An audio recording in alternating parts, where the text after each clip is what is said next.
videolõunatund Nõmme raadios. Tere lõunatund taas Nõmme raadios, tervitame kõiki, kevad on ilmselt ikkagi saabumas, kohal veel päris tundub, et ei ole, aga küll ta tuleb ka. Kõigepealt suured tähtkirjad laua peal paluvad meelde tuletada, et tingimata kõiki toetajaid täname. Loodame, et teid tuleb juurde. Kõik, kes on saanud mingisuguseid vastukajasid,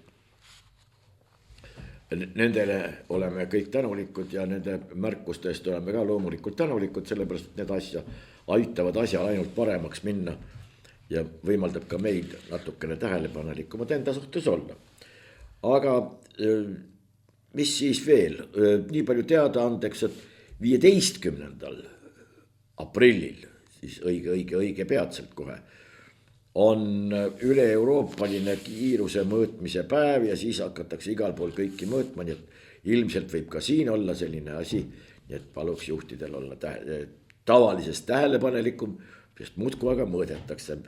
Miks see nüüd oluline järsku on? Sellepärast lihtsalt, et olgem tähelepanelikud, võib-olla hoiame mõne trahvi ära. Ja teine asi veel, järjekordselt räägitakse meile midagi kiiruse mõõtmisest. Vaadake, kiirust ei ole võimalik mõõta. Kiirust on võimalik fikseerida, määrata või välja arvutada.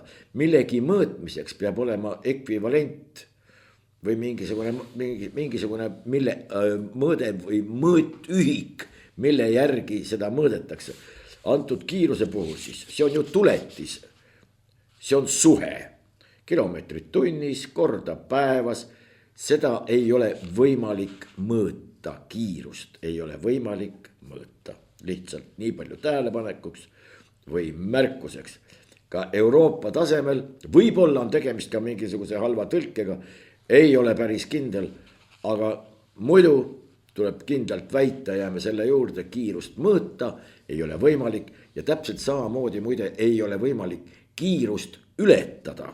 On võimalik ületada lubatud sõidukiirust, kehtestatud piirkiirust, kehtestatud sõidukiirust või midagi taolist, aga kiirust kui sellist ületada ei ole võimalik. Aga seda kohtame me iga nurga peal ja kogu aeg, nii et politseiniku käest, kes oli ametis selle kaameraga, küsisin, et mis te ütleksite inimesele, kes tuleks teie juurde ja ütleks, et kuulge, et kiirust ju tegelikult ei ole võimalik mõõta. Enne oli muidugi küsimus, et mis te teete, mõõdame kiirust. Aga mis te ütleksite inimesele, kes ütleb, et kiirust ei ole võimalik mõõta? No see peab ikka väga rumal inimene olema. No nii palju siis sellest, aga olgu pealegi. Kõigepealt nii palju ka veel teada andena, et teeme täna natuke lühemalt oma sissejuhatuse pealkirjad, need suured keelelised pärlid. Võtavad täna natukene vähem aega, küll aga on meil täna külaline, kes ei esinda mitte ühtegi poliitilist parteid ega muud liikumist, esindab Eesti rahvast ja kellel on tekkinud küsimused e-valimiste kohta. Me oleme nüüd viimaste Riigikohtu lahendite valguses, hea sõna, harjunud juba selle mõttega, et igasugune kriitika e-valimiste suhtes on suhteliselt vanakuradist endast ja võib kaasa tuua suisa karistuse, aga ei, meil on tekkinud mõningad küsimused ja näited selle kohta. Rohkem ei midagi ja need esitame pärast seda, kui me oleme pealkirjade ja nende mõttekäikudega ühele poole saanud. Aga teeme siis kiiresti. Niisiis, pealkirjadest. Arte gümnaasiumi juht Liina Altroff ütleb, haridus kipub olema ühekülgne, etteaimatav ja paljude noorte jaoks igav. Huvitav, mida ta hariduse all silmas peab, kas koolis käimise kohustust, kas koolis toimuvat õppetegevust või veel kõiki neid tegevusi, mis koolis toimuvad, tuletame meelde, et siin süstematiseeritakse, matkitakse, mängitakse, matkitakse, harjutatakse, treenitakse ja nii edasi, nii edasi, nii edasi. Mida silmas peab, aga kui sellest räägib koolijuht, tekivad küsimused ja ta jätkab niimoodi. Eesti gümnaasiumiharidus võib olla maailma parimaid küll, aga ta peaks olema oluliselt mitmekesisem kui riiklik õppekava. Kas õppekava on siis mingisugune haridus iseenesest või ei ole, või on haridus õppekava või mismoodi see välja näeb, ei tea, tegemist on Arte gümnaasiumi koolijuhiga. No selle üle võibki vaidlema jääda, aga üks asi, mis siit selgelt välja paistab, on ikka too sama, millest me oleme rääkinud siin aastaid, varsti juba aastakümneid. Hariduse kontseptsioon ehk hariduse määratlus on meil siiamaani tegemata. Igaüks räägib haridusest, võtab sõna suhu haridus ja mõtleb selle all midagi, mis talle parasjagu pähe tuleb.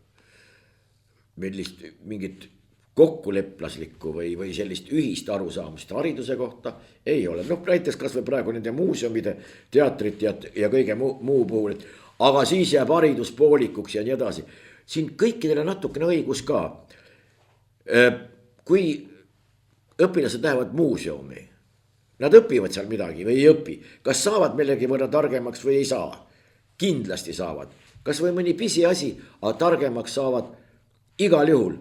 Targemaks saamine, kas see on ka kuidagi haridusega seotud või äkki ei ole üldse või kuidasmoodi. Nad tulevad sealt muuseumist välja, arutavad omavahel midagi. Kas selle arutuse käigus on võimalik äkki targemaks saada või mitte? Tuletame siinkohal meelde, et õppimise käigus ei ole võimalik targemaks saada. Targemaks saadakse mõtestamise läbi, kui osatakse seda, kõigepealt saadakse aru, siis mõistetakse, osatakse ja osatakse seda ka lõppude lõpuks praktikas rakendada. Nii et kõigepealt teatakse, osatakse ja saadakse aru ka veel. Aga no, kui see kõik nii keeruline tundub olevat ametnikele, siis jõudu neile selle pähkli puremisel.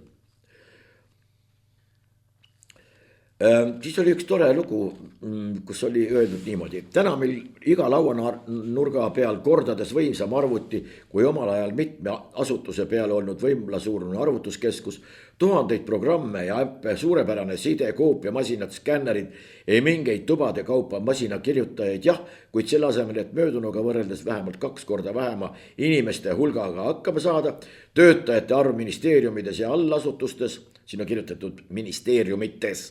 Ministeerium on seminartüüpi sõna ja käändub ministeeriumide, aga olgu peale. Kohalikes omavalitsuses aina kasvab ja kasvab. Üks hea näide selle kohta, tõepoolest, ega siin kirjeldatu vastab ju tõele. Neid inimesi on tohutul määral ja igal pool nende arv ainult kasvab. Nüüd aastal 1938, see on siis natukene vähem kui 100 aastat tagasi, oli väikses Veesenbergis Rakveres maavalitsus. Tol ajal ei olnud Ida-Virumaad ja Lääne-Virumaad. Oli üks Virumaa ja seal oli maavalitsus. Siiamaani on see hoone olemas, muide väga kenasti korda tehtud. Puuhoone, ma ei teagi, mis tänav see on, aga väga kena maja ja seal oli Virumaa maavalitsus. Ja seal oli ametis, mis te arvate, kui palju? 11 ametnikku ja nad said kõik suurepäraselt maavalitsuse toimingut, aga hakkama see oli koolid, kultuurimajad, noored, vanad, teed ja tänavad, elektrivalgustus, tol ajal ka telefoniliinid ja nii edasi, nii edasi, nii edasi. Neil ei olnud ei Exceleid ega mobiilsidet ega üldse mitte mingisuguseid niisuguseid asju. Tõsi, oli ka veel üks ametnik ja see oli käskjalg. Käskjalal oli kasutada suvel vanker, hobuvanker ja talvel regi. Aga millegipärast kõik jõudsid ka igale poole, teated jõudsid kohale, kirjad käisid, praegu Omniva najal taustal on see eriti lõbus. Muide, mis puutub Omnivasse ja pakkide vedusse, siis omal ajal kirjutas suur riigipööraja Lenin 1914. aastal, see on siis kaugelt üle 100 aasta tagasi.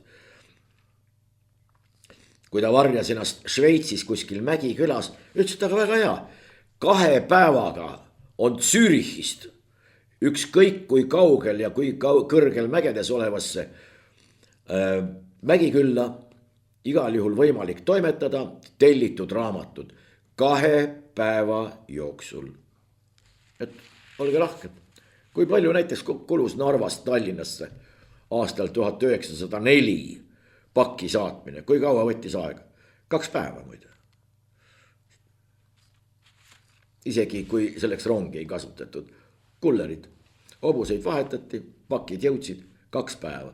Pärnust 17. sajandil, siis 1600 midagi. Pernaust, kui kaua võttis aega Stockholm, Depeche, noh Depeche on kiri, kui kaua võttis aega, 3 päeva. Juhul kui tuul kuidagigi moodi kandis.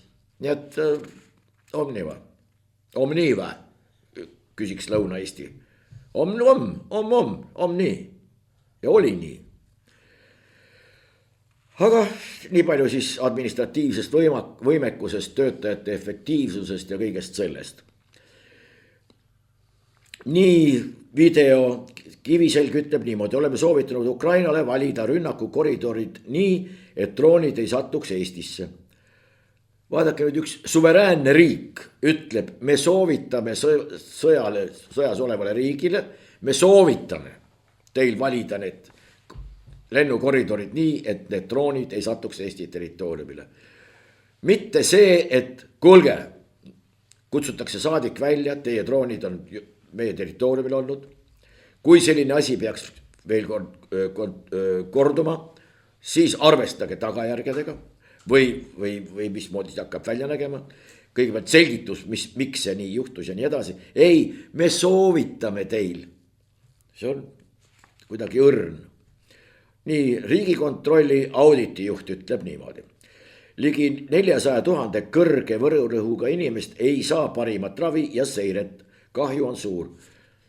Eesti elanikkond väidetavalt on 1,3 miljonit. Noh, sinna on arvestatud raugad, voodihaiged ja vastsündinud. 400, peaaegu et iga teine on Eestis kõrge vererõhuga. Midagi on selle seltskonnaga lahti. Olgu, järgmine. Tinder-suudlused ja narko. Tinder-suudlused kõlab hästi. Sveta Grigorjeva süüdistab hinnatud kultuuriajakirjaniku naistega manipuleerimises. Kes on Sveta Grigorjeva, vabandust? Kes ta on? Kes ta Eesti kultuurielus on? Või mida ta endast kujutab?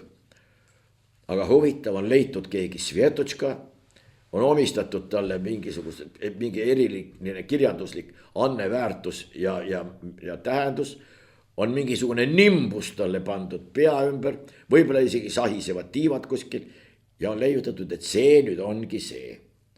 Andke andeks, ei huvita, ei tea ja võiks täiesti olemata olla ja seda enam, et keegi Sveta Grigorjeva.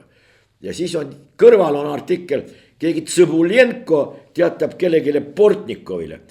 Kui Putin Narva tungib, saab ta vastu hambaid. Oota, kes tungib, kuhu tungib, juba Narva. Kes on Tsõbuljenko, kes on Portnikov? Kes on Grigorjeva? Ja meie ajalehtedest vaatavad välja niisugused või vaatavad vastu niisugused nimed, kelle kohta ei ole meil mingisuguseid andmeid, ega tegelikult ei peagi olema. Ma huvi pärast vaatasin, kes on see Tsõbuljenko. Effen või mis ta nimi on? Jevhen. Tegelikult on Jevgeni Tsõbuljenko. Evhen, siis tuleb välja, et ta on kuskil professor veel. Ja ta on üllitanud siin umbes 10 aastat tagasi mingisuguse video, kus ta tõsimeeli räägib sellest, et 2016. aastal tungisid tundmatud relvastatud isikud Narvas, Kohtla-Järvel ja Sillamäel riigi ja munitsipaalhoonete katustele varustatud snaiprirelvadega, siis puhkes tuli kohale riigikaitseüksused ja kaitsevägi ja kaitseliit ja verine taplus ja hoiti ära riigipööre. No mingit sellist jaburdust, ei ole kunagi olnud ja nüüd antakse talle sõna ja kes ütleb, et kui ta Narva tungib, kord nagu juba on tunginud, lõpetakse ära kuidagi moodi. Aga neid klikke võib-olla ei tule kokku, reklaamitulud jäävad üürikeseks, jäävad väikeseks. Kes viitsib Tsõbuljenko, Jevhen, vaadake, pange YouTube'i ja sealt tuleb teil selle välja. No saate meie hilisajaloo kohta teada midagi taolist, mida te isegi kõige hullemas unenäos ei ole näinud. Aga ta pakub välja seda nagu olnud. Mihkel Nestor ütleb, kütus on odav, hoopis kallim on varsti laen. Kütus on odav. No oleneb võib-olla kelle jaoks tõesti. Võib-olla võib-olla Nestori jaoks ongi odav. aga laen on kallis, kuidas, mis tegemist on mingi analüütikuga. ja nii ütleb, seni pole kütusehindadega lahti veel midagi erakordset, majanduse jaoks on praegu tähtsam, majanduse jaoks, kuidas kriis mõjub laenuintressidele, siis saame mõistliku käitumisega seda ohjeldada. SEB majandusanalüütik, praegu on tähtsam see, kuidas kriis mõjub laenuintressidele. aga kuidas see mõjub meile, inimestele, siinsetele elanikele? see ei ole üldse kõne all. tähtis on, kuidas mõjub majandusele, intressile, kütusele, hinnale, no ma ei tea, veel millelegi. praegu on moodne sõna äkki vaimsele tervisele või kuidagi moodi. mis sellel kõik tegelikkusega pistmist on? no ei tea, aga Gert Sinilo ütleb, välisministeeriumi strateegilised järeldused energiajulgeolekust. ja vaadake nüüd ametnike tase. nüüd strateegilised järeldused on need, rõhutan sõna strateegilised järeldused. tuule- ja päikeseparkide puhul ei pea me muretsema homse päeva pärast. sest tuul ja päike on kättesaadavad kogu aeg. huvitav, kui ei puhu ja ei paista, on ikka kättesaadav. see on strateegiline järeldus, mille teeb meile vastav spetsialist, kes muide on, ma loen nüüd ette, kes ta on, seepärast ise ei mõtleks sellist nime isegi välja. Gert Sinilo on Välisministeeriumi ühendatuse ja kliimadiplomaatia osakonna peadirektor. ühendatuse ja kliimadiplomaatia osakond ja sellel on veel peadirektor. see tähendab, et ei ole mitte üks isik, kes tegeleb ühendatusega. aga mis ühendatus? kas mingite rahvusvaheliste struktuuridega või elektrivõrkudega või siis veel mingisuguste ühendatusega või no fantaasia hakkab muidugi tööle hirmsasti ja läheb lõpuks ropuks kätte ära. sellepärast jätame selle jutu sinnapaika. Leedu langetas kütusekriisi tõttu rongipiletite hinda. tundub loogiline olevat, et mitte intress ei saaks sõita, aga inimesed äkki saaksid sõita. aga meil on Terras, kes ütleb niimoodi, odav pilet tekitaks lisasurvet. sa kujutad ette, et sul on mingisugune tsistern või suruõhuballoon, selle hind nagu tõuseb, siis tekib seal lisasurve. või mis survet ta silmas peab? no kuidas on võimalik selline konstruktsioon üldse välja mõelda? aga no Toomas Hendrik, mis ta nimi oli, Johannes, põllumajandusminister Terras. või see on see, mis minister ta nüüd oli? no ühesõnaga, tema on see mees, kes on näinud, kuidas puuriita laotakse ja kuidas siga 3 korda aastas sünnitab. või vähemalt teab sellest midagi. nii et kas mingisugust survet suudaks keegi avaldada kuskile, et meil selliseid ministreid ei oleks, kes selliseid avaldusi teevad. aga sellist survet no ei ole võimalik kuidagimoodi üles ajada. tundub, et tegemist on vaakumiga, mis seda seltskonda kõik sinna vastupidi juurde lisaks tõmbab. selline pealkiri oli, elektrikud osutusid röövlisalgaks, Lasnamäelast rööviti päisepäeva ajal tema enda kodus. elektrikud osutusid röövlisalgaks. aga kes ütles, et seal röövlisalgas kasvõi üks elektrik oli? ma saan aru, et elektrikuna esinenud mingi röövel või elektrikena esinenud röövlid või midagi taolist. aga siin elektrikud osutusid röövlisalgaks. Nad ei olnud ju elektrikud. oleks natuke täpsemad.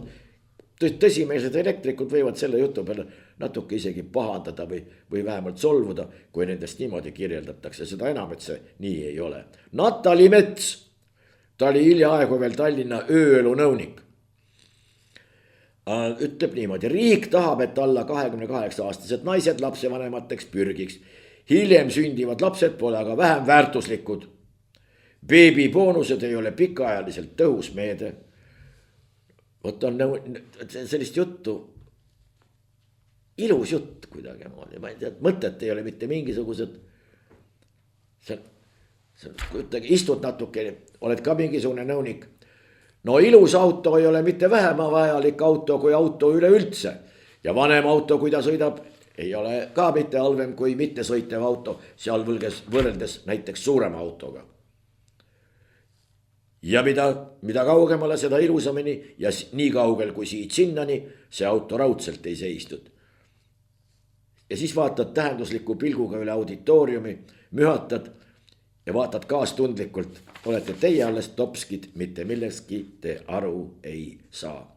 Minister Andres Sutt ütleb Üle Raide kohta niimoodi. majandusele ei ole see tingimata hea ja võib-olla ka metsale mitte. see on täpselt samast seeriast nagu eelmine. majandusele ei ole see tingimata hea, mis tingimuslikult on hea või äkki ei ole. aga võib-olla ka metsale mitte. mis metsale? võib-olla on, aga võib-olla ei ole. selle üle peab minister Sutt natukene veel mõtlema. võib-olla ta muidugi ei taha võtta endale ülesandeid, mis talle ilmselt üle jõu käivad. järelvaadatav Erkki Keldo ütleb, kuhu noored võiksid oma karjääri puhul vaadata. vanglateenistus ja sisejulgeolek. ärge te kujutagegi ette, et te hakkate kunstnikuks või mingisuguseks loovisikuks või näiteks klienditeenindajaks või siis ükskõik kelleks. autojuhiks, suure või pikamaa juhiks või siis ekskavaatorijuhiks või siis kaevuriks või lenduriks või kosmonaudiks. ei, tuleb vaadata vanglateenistuse poole ja sisejulgeoleku poole. kuni me jõuame sinnamaani, et kõik meie noored on teenistuses, kas vanglas või sisejulgeolekus, võib tõsiselt julge olla. aga tegemist on jällegi meie ministriga, võib-olla seal Lustiveres, kus ta kunagi oli, tehti talle see selgeks ja siiamaani on see talle pähe juurdunud. aga võib-olla ma eksin. Mart Kuldkepp ütleb niimoodi. Trumpi ebausaldusväärsuse tõttu pole meie olukord päris lootusetu. veel üks kord. Trumpi ebausaldusväärsuse tõttu pole meie olukord päris lootusetu.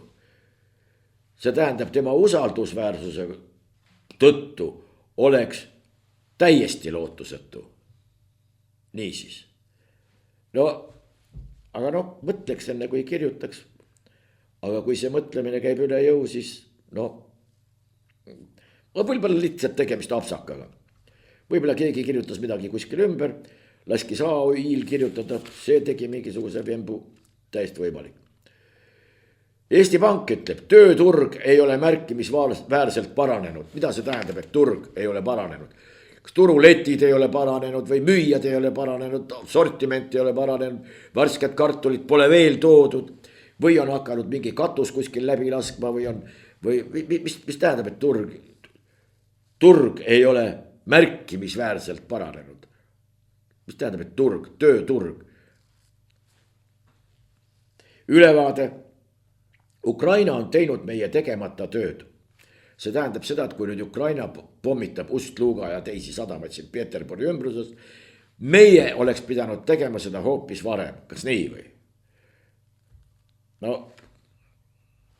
ju siis. Eesti Energia tootmise varjatud hind. uus uuring paljastab põlevkivi ja ahikütte tõsise mõju tervisele.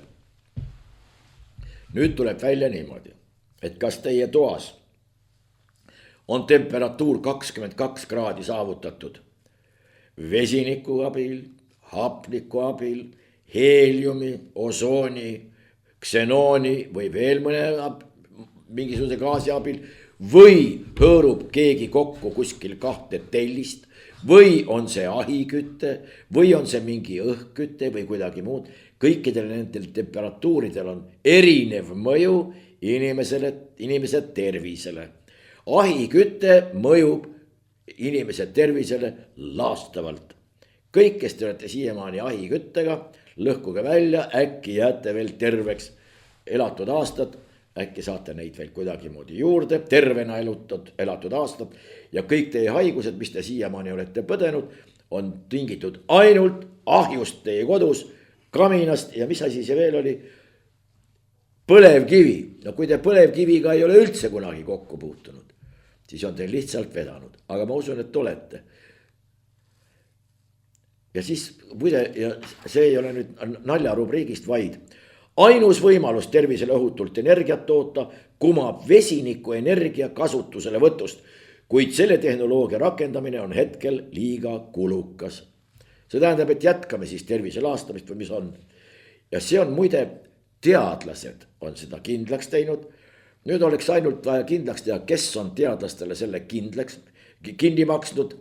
Ja minu jaoks paistavad siin taga ainult mingisugused jälle mingi kliimaministeeriumi või veel mingi ametkonna kõrvad, kes on selle kõik kinni maksnud ja kes on selle vesinikuenergia kasutusele võtu taga, vähemalt selle propaganda taga, kes on saanud riigilt juba miljoneid ja miljoneid, aga ainult mida meil ei ole, on seda vesinikuenergiat, isegi mingisugust toru ei ole ja õnneks võib-olla ei tule ka.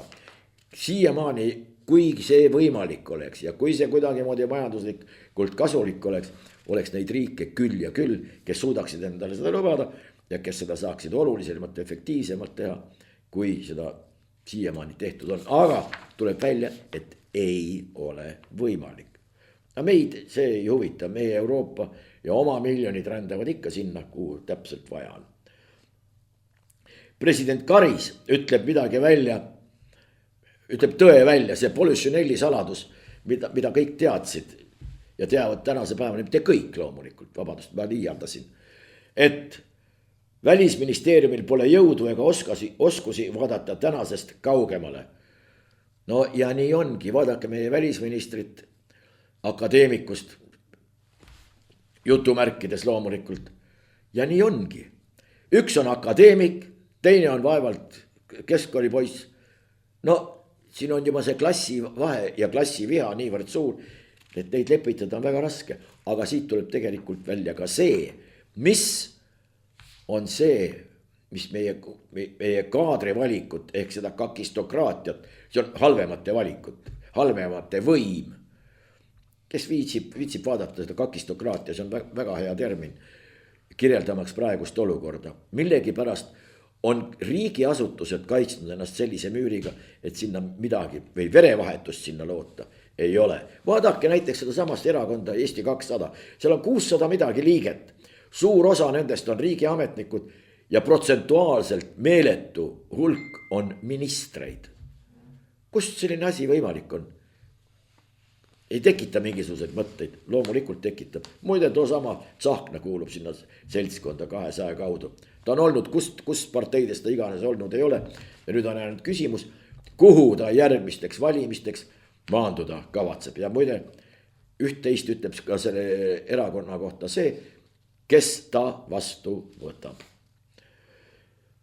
Ja muide, ja kohe hakati ju Karise korral tänu sellele võtma ka lõppude lõpuks ta ütles välja, mida ta mõtles ja mis on 100% õige ja tõde.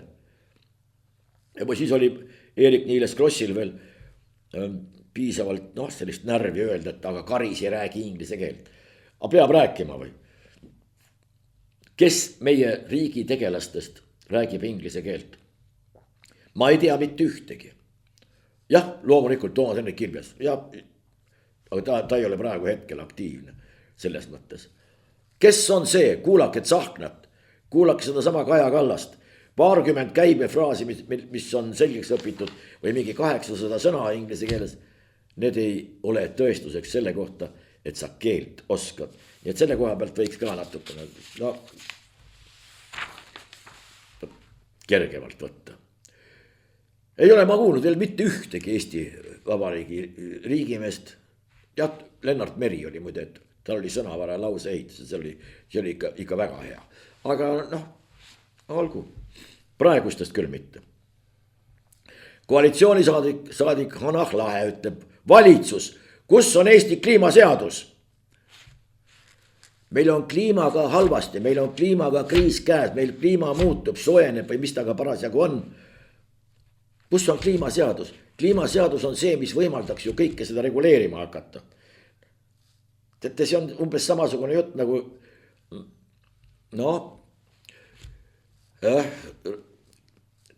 ravida inimeste kõhulahtisust juurdepääsu piiramisega avalikele tualettidele. See on või midagi taolist, aga Hanah Lahe vot, kui me enne rääkisime just sellest, et kuidas on, et satuvad vot sellised ja sellised, kas Riigikogusse või siis kõrgemate riigiametnike hulka. palun väga, siin on teile veel üks näide selle kohta, mismoodi too inimene mõtleb ja mismoodi ta asjadest aru saab.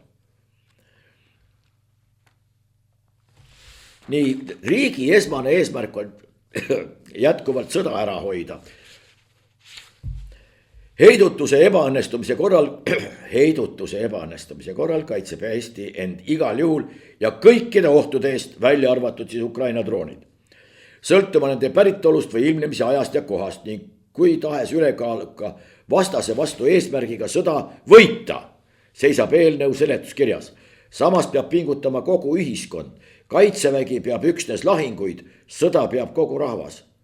kust ta seda võtab, et sõda peab kogu rahvas? kogu huvitav küll. Kaitsevägi peab üksnes lahinguid. aga sõja võidab siis kes, kas rahvas või kaitsevägi? sõja korral peaksid lahingud toimuma vastase territooriumil. see tähendab, et niipea kui mingisugune märk on, otsekohe tungime ja otsekohe oleme Iisaku kiriku juures. ja Viilma pühitseme siis kohalikuks seal. territoriaalkaitsel on endiselt oluline roll, kuid eesmärk on tagada, et lahingutegevus ei toimuks Eesti pinnal, seisab eelnõu seletuskirjas. aga siis võib rahulik olla. kuna meie pinnal ei toimu mitte midagi, Eesti vägi läheb, lööb näiteks siis idanaabri väe otsekohe sodiks ja millal ta pidama jääb, no enne Hiina müüri ega pole vist mõtet.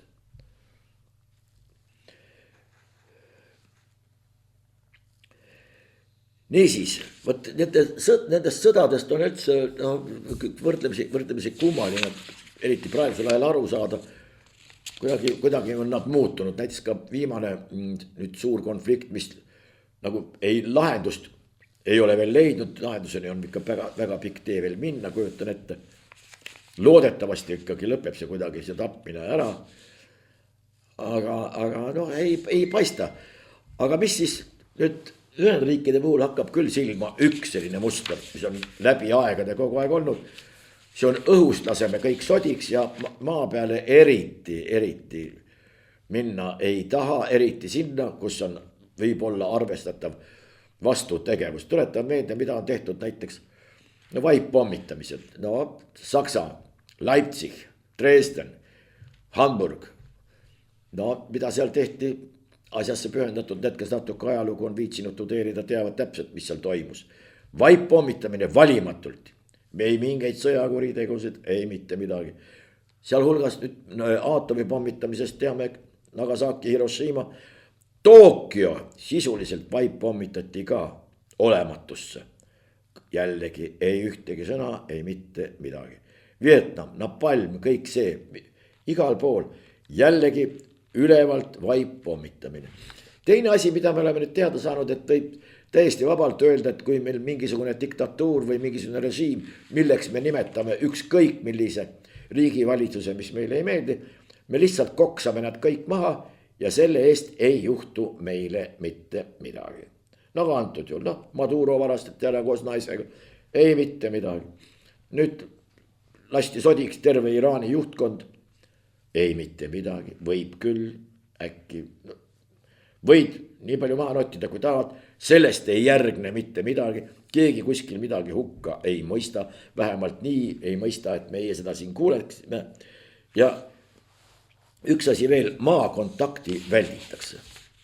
ehk siis sõduri saapa jälge. vaadake, no saab nüüd näha, kas Ühendriigid lähevad nii kaugele, et Iraani sisse marssida või mitte. aga see võib kujuneda üpriski niisuguseks kehvaks näiteks, sellepärast tuletame kas või Vietnami ja Afganistani meelde. ei juhtunud seal midagi head, aga vaadake nüüd keele poolest veel üks niisugune pealkiri. Suurbritannia loobub Chagose saarte tagastamisest. Vot kui tore, ta loobub. aga millest ta loobub? ta jätab hea mulje, et Suurbritannia loobub millestki. see oleks nagu kellegi kasuks või midagi taolist. ei, ta on kunagi vallutanud Chagose saared. ja nüüd ta loobub nende tagastamisest. pealkiri võis olla ka ei anna tagasi ja kõik ebaseaduslikult omandatud saared ja tagasi ei anna. seal on USA ja Inglismaa õhubaas. Mauritiusele ta tegelikult peaks kuuluma seaduse järgi. Ei kuulu ja tagasi ei anna, aga pealkiri on sõnastatud, loobub tagastamisest, kas pole armas kuidagimoodi. TalTechi teadur ütleb, muudame pühapäeval autovabaks. See on naftakriisi vastu parim lahendus. Tähendab, pühapäeval ei sõida ja siis võitleme jällegi naftakriisiga. Ma saan aru, kui seda ütleb mingisugune aktivist kuskilt algklassidest, kuskil, ma ei tea, 3.-4. klass. Aga teate, kes seda ütleb? Johanna Laas, Tallinna Tehnikaülikooli doktorant. Ja ütleb niimoodi, üha süveneva naftakriisi tõttu on meil valik, kas kasutame olukorda targalt ära või mitte. Hollandi kogemus näitab, et üks otsus võib tuua kaasa jäädava muutuse inimeste transpordieelistustest. Esiteks ei näita, et ta on sellest valesti aru saanud. Ja teine asi, naftakriis, üha süvenev naftakriis. Kas ta eeldab, et siis see naftakriis jääbki süvenema ja et edaspidi loobume lisaks pühapäevale ka laupäeva, reedel, lõpuks ka neljapäeva ja nii edasi. Ei ole võimalik. Tipi inimesed, ka esimese kursuse tudeng, Tallinna Polütehnilise Instituudi tudeng esimeselt kursuselt, nii rumalat juttu ei räägiks.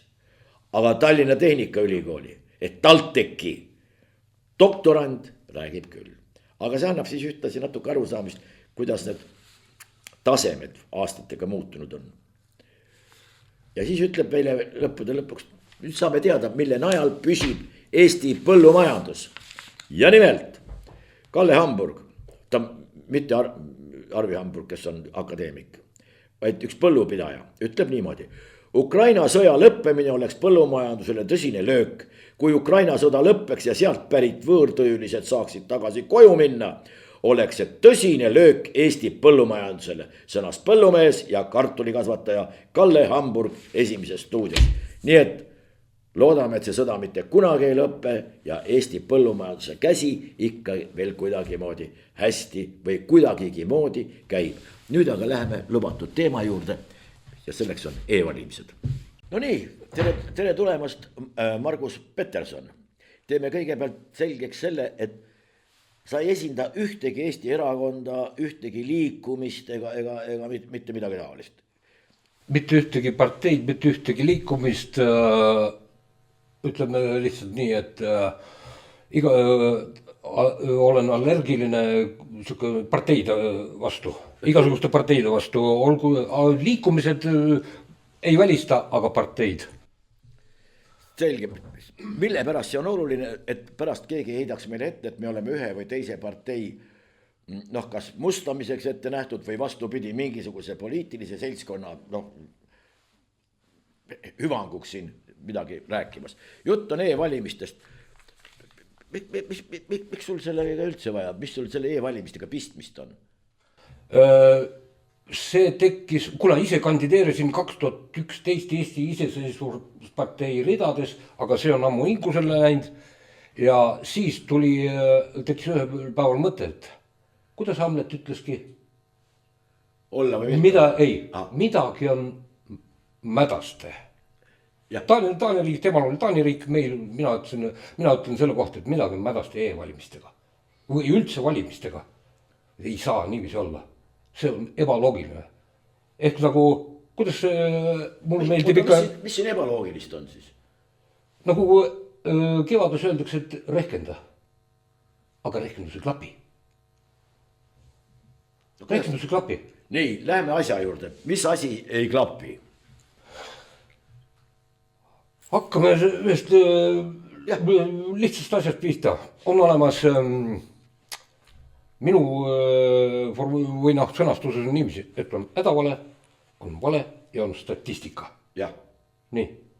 Võtan statistika lähemalt ette, kui seda kahtlust ei oleks olnud, ma poleks seda statistikat ette võtnud. Ja hakkan siis vaatama, uurima siit ja sealt ja ei klapi. Rehkendus ei klapi. Too välja, mis ei klapi? Andres, tead sa mõnda e-valijat? Ma ei julge öelda, ma kindlasti tunnen mõni inimesi, kes e-valivad, ma arvan küll. Ma arvan ka, et sa tead minu mõndagi. Aga on avalik info, Kaja Kallas. Paneme Google'i otsingusse Kaja Kallas tegi e-hääletuse, seal tuleb vastus. Eesti Rahvusringhääling, Postimees. Ta tegi selle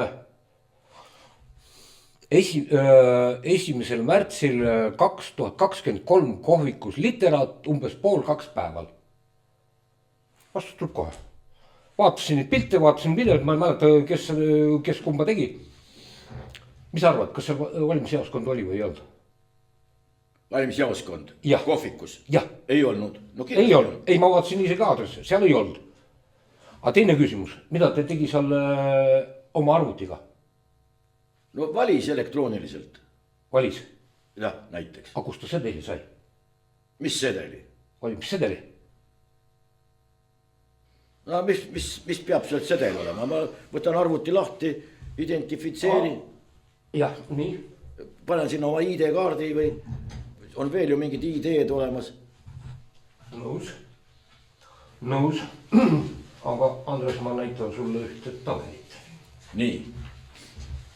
See on küll ilmselt 2019. See on Vabariigi Valimiskomisjoni kodulehelt. See on ametlik statistika. Loeme.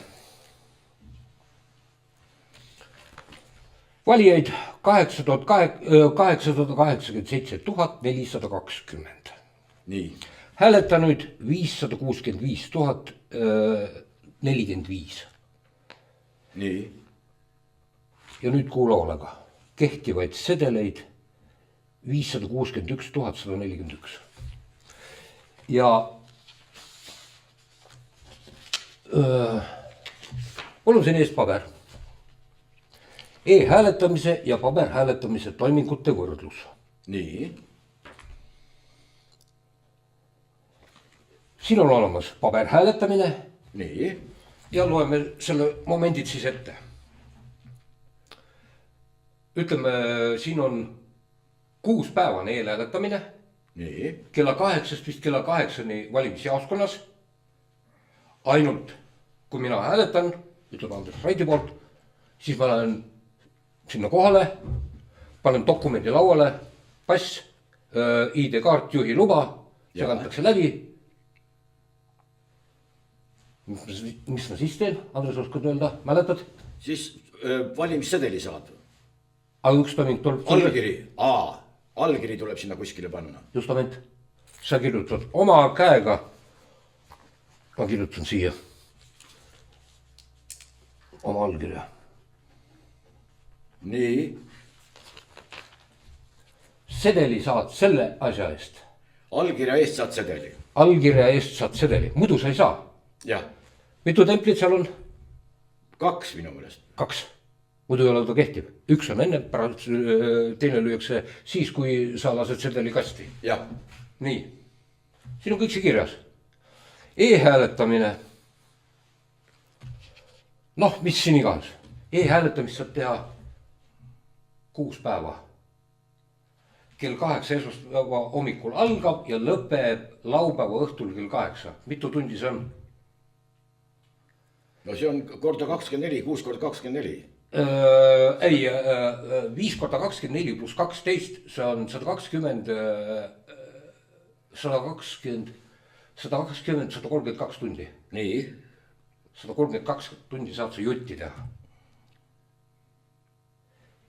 Aga mis on põhiline? Sa ei lähe sinna ligigi. Valimisjaoskonnale sa ei saa ligigi. Ei saa. Noh, kus sa sedeli saad siis? Kes sul sedeli on? Kus kohas? Aga e-valimiste puhul ma saan aru, et ei ole vaja mingit sedelit. Aga mis siin kirjas on? Ametlik statistika Vabariigi Valimiskomisjoni kodulehelt. Selle järgi on kokku pandud kõik need riigikogud koos sellest tulenevaga alates 2005. aastast. 887 420 ja kas valimissedeleid on ka siis nii palju jaotatud või? noh, valimissedelid on valmis olnud, aga valimissedeleid on kehtivaid sedeleid. loe välja see arv. Kehtivaid sedeleid 561 146. jah. või 141. jah. 561 000, jah, kehtivaid sedeleid. Andres, ma helistasin 2000. ah soo, see tähendab, et kui me liidame need kokku, siis ei tule ju mitte kuidagi. no aga vaata, siin on veel üks rida. Kodus elektrooniliselt hääletanud. elektrooniliselt, näe, see on siin, see rida, mida sa saad teha ühe valimise käigus 132 tundi. nii et sa valimisjaoskonda ei lähe. aga mis sulle ei meeldi siis? no kes sedelite eest allkirjad andis? sedelid on välja antud, tähendab selle järgi tuleb nüüd välja, et sedelid on otse kui välja antud. keegi on neid lugenud kusagil. aga inimene ju ei ole seda sedelit saanud. aga loomulikult e-hääletaja ei saa sedelit, seepärast ta ei lähe valimisjaoskonda. ei lähe. ei lähe. sedelit ei saa. ei saa. aga siin on see kirjas, nagu on saanud. ametlik statistika, selle järgi on kokku pandud Riigikogu alates 2005. aastast. see on 20 aastat juba on toimunud e-hääletus. Andres, isiklik lugu. 2018 tuli mõte, et huvitav, mis see noh toimub üldse. kusagil lipsas läbi info, et üks 104-aastane tädi, kusagil, ma ei tea, ilmselt vanade kodus tegi selle e-hääletuse 35 sekundiga. 35 sekundiga. see on ju kindlasti rekordite raamatut väärt saavutus. ja siis helistasin mina Vabariigi Valimiskomisjoni. Arne Koitmäe võttis vastu kenasti. nii, mina, Margus Peterson, vanus juba oli tollal 65-6 aastat. et see on siuke värk, et siin võib ära kukkumine toimuda. noh, aga valimisjaoskond ei taha ka tülitada, et nii käed-jalad tööd täis. mina hakkan e-hääletajaks. siis tuli sealt siitpoolt kändu, sealtpoolt kändu, pealtpoolt kändu, altpoolt kändu. aga kas mul valimissedelitega ka midagi pistmist on? küsisid või? küsisin. otse Arne Koitmäe käest. nii. valimissedel, mis sulle öeldi? mis sa ise arvad? vabandab. jah. mis sa ise arvad? et ei pea olema. mitte mingit, sest ma ei lähe valimisjaoskonda. ma ei saa neid. aga mis siin on? muuseas 2023. aasta samasugune tabel oli veel aastavahetuse paiku üleval. selle tabeli järgi, mul hakkab nüüd koitma. selle tabeli järgi on saanud need sedelid ka kõik need, kes valisid elektrooniliselt. jah. aga nende allkirja ju pole mitte kuskil ja kes teab, kas nad on need saanud. tegelikult nad neid saanud ei ole ju. tegelikult, no kuidas sa kujutad ette, kuidas saab e-hääletaja saada valimissedeli? muuseas, vaherida veel. ma olen küsinud siin nii mõnegi käest, et kust said e-hääletajad valimissedeli ja minu üllatuseks on pakutud seda, mis tuleb see valimisteatis koju, et nii valimised, ükskõik mis valimised toimuvad seal, selles majas, ütleme Vändra vallamajas, sel kuupäevadel, sellisel kellaajadel, aegadel. et mingi sinna. aga et see, et sa valimisjaoskonnal valimissedeliga hääletad, selle peale noh, assoo jah, ongi nii või? oot, aga siis ei klapi ju mitte kuidagimoodi. kehtivaid sedeleid. jah, aga keegi on neid kusagil lugenud. aga sedelit sa muidu ei saa, kui sa pead, nagu ma kirjutasin siia, oma allkirja. aga kuidas siis need sedelid, kellele need välja anti? no ma ei saa aru, tähendab, kui inimene on kodus, ta sedelit ei saa, ta lihtsalt hääletab selle arvutiga, aga tegelikult tema nimeline sedel kuskil ju liigub. või ei liigu või? no ma ei tea, no ega sind ei lasta ligi sinna, eks ole. aga sedel ei ole, tähendab sedelit sa ei saa muidu lugeda, kui sa pead olema selle välja võtnud ja allkirja andma selle eest. jah. aga kes, vot nüüd ma küsingi, et kes need allkirjad võtsis, sest sedelid on ju loetud. Allkirja inimene andnud ei ole, aga tema sedel on loetud. Sedel on loetud. Ametlik statistika. Veel kord. No nüüd hakkab nagu mõistus tõrkuma natukene. Minul ka tõrkus, aga noh. Inimene, kes on hääletanud elektrooniliselt, me ei sea kahtluse alla, kas on läinud õigele või inimesele valele hääle. Ei, see on absoluutselt nii, las olla. Aga ma ei ole seda valimissedelit saanud, aga minu valimissedel eksisteerib ametlikes nimekirjades, on ta ikkagi olemas. Kehtiv sedel. Jah. Aga see on ametlik statistika, mis siin. Aga kes selle siis sinna pannud on? Ei kuteta.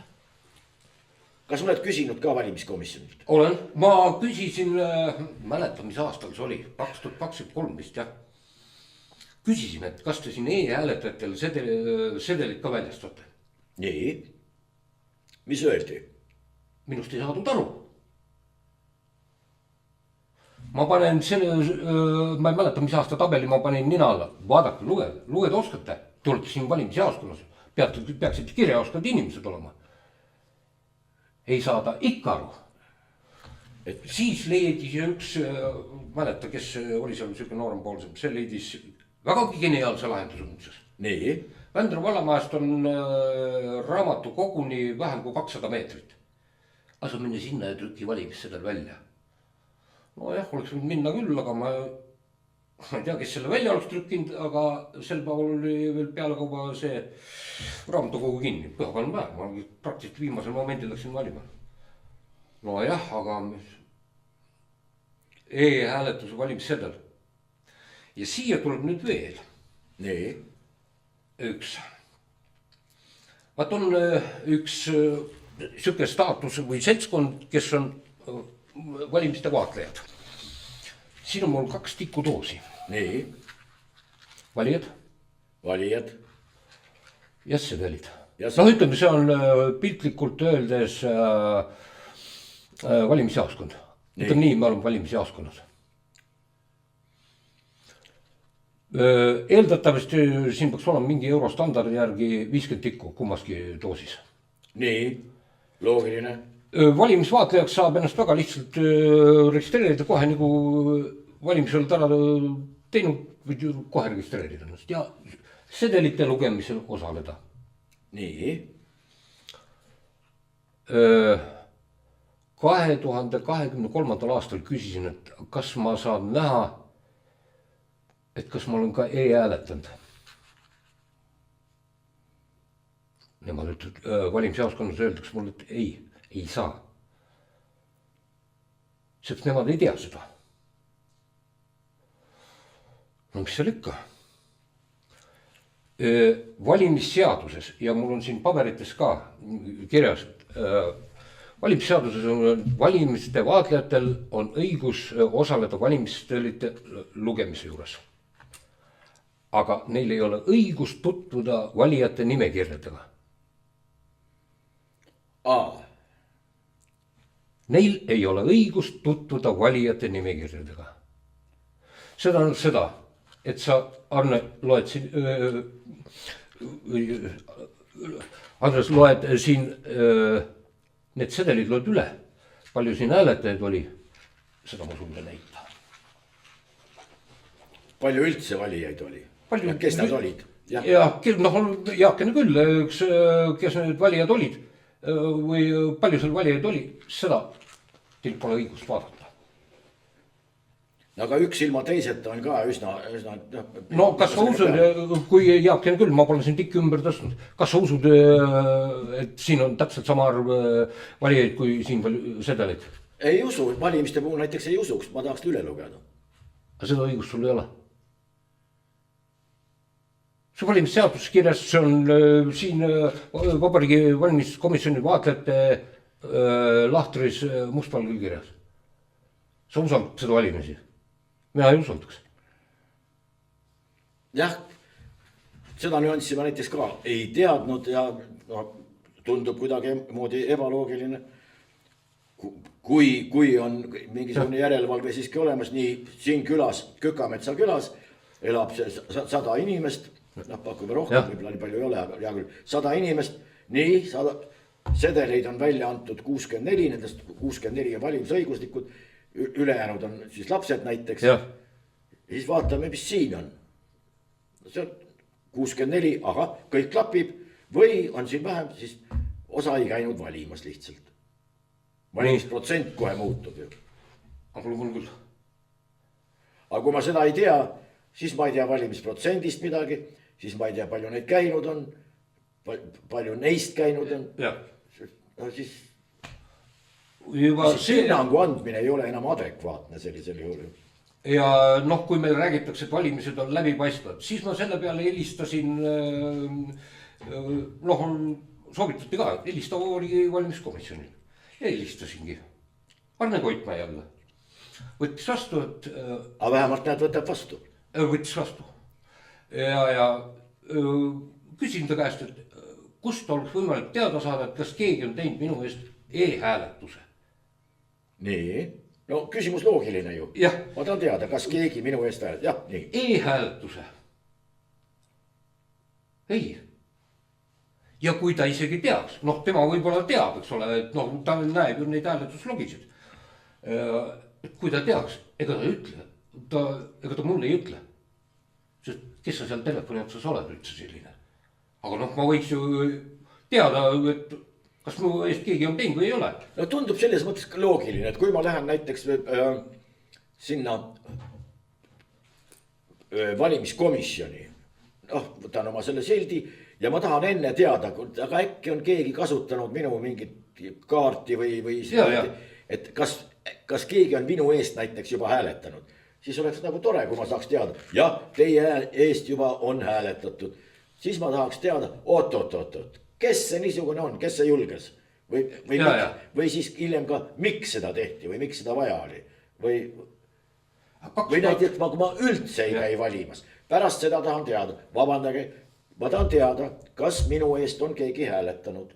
Näe, 2025 ma küsisin ekstra ja siis oli juba see märge olemas. 2023 ei olnud, aga 2025 oli.